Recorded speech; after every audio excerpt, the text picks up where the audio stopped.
Shavua Tov, there's a very interesting concept that Maran Zechron Livracha spent his entire life teaching people, which is the greatness of the zechut, the tremendous merit to support Talmidei Chachamim, to support Torah scholars as they learn Torah. There's no greater merit in this world, obviously, besides for learning the Torah, than to partner up and to take a portion to acquire a merit of Talmidei Chachamim's Talmud Torah.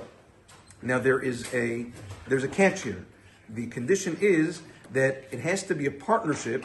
It's like lahavdin, it's kind of like stocks and futures. You can buy stock in the Torah of a Talmid Chacham, but you can't buy it later. It's not for sale. The Gemara, Masechet Sotah, Daf Kaf Alef Amud Alef. The Gemara brings an interesting story. Hillel HaZaken, when he started learning Torah in Bavel, he was very, very poor. And nobody helped him. In the beginning, nobody helped him, and he learned Torah. And day and night, and he became tremendously great. Eventually, in Eretz Yisrael, they brought him over from Bavel because they heard how great he was. They brought him over to be the Nasi of the Sanhedrin.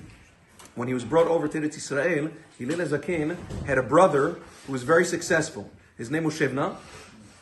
And his brother said, you know something? At this point, I want to pay you, I want to give you money to purchase 50% of the reward for your Torah learning. Hillel HaZaken told him, now it's too late. He says, at this point, he told him the pasuk, imiten ish et kolon beto ba'ahava boz yavuzulo, which means the Torah is not for sale. You can partner up with the Torah. He says, when I needed you, you weren't there. I was destitute when I was learning and growing and whatever. Now you just want to buy it. Torah you can't buy. There's a famous story with Rav Yitzchak Elchanan Spector, the famous Kovner Rav. He was Gedol Ador, Gaon Atzum. When he was younger, when he was a kid, he was extremely poor. And in the cold European winters, it was freezing, and his shoes got ripped, and his toes were freezing. Across the street from the Beit HaMidrash that he was learning, there was a cobbler, there was a shoe store. He went across the street, and he says he was already desperate. He asked the owner, the shoemaker, he says, do you mind, I'm poor, I'm learning in the yeshiva here, and my feet are freezing. Can you give me a pair of shoes? And he started screaming at him. He says, what do you think? I'm in the business of giving out shoes for free with his chesed store? I sell them. Get out. Kicked him out. So, a while later, he became very well known as the Gedol Ador, Rav Yitzchak Elchanan. When it came time to publish his first sefer, Shelot U'Tshuvot Ein Yitzchak, he had many sfarim.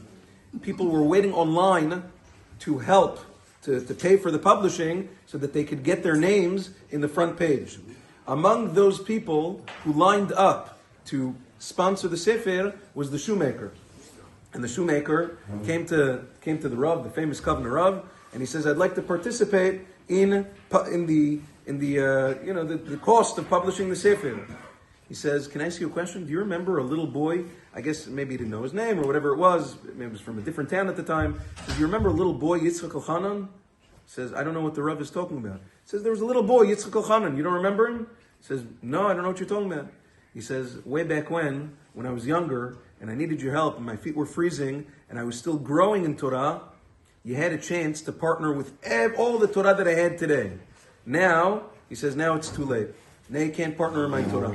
Now it's already too late. The Torah is not for sale. He told him the pasuk, imiten ish et kolon beto ba'ahava boz yavuzulo. I have many other people online to help me with the sefer. Kol tuv. Have a wonderful day.